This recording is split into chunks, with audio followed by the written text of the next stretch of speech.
இத்தனை நாள் வாய்மொழிந்த சித்திரமே இப்பொழுது மௌனமேந்தானோ?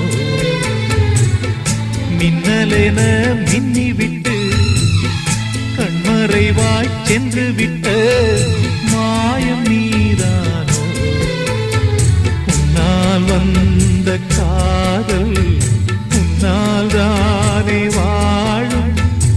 என்னை நீங்கி போனார் உன்னை சேரும் பாவம்.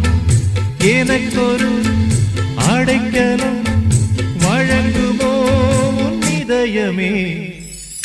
அன்பேவா அருகிலே என் வாசல் வழியிலே உல்லாச மாளிகை மாளிகை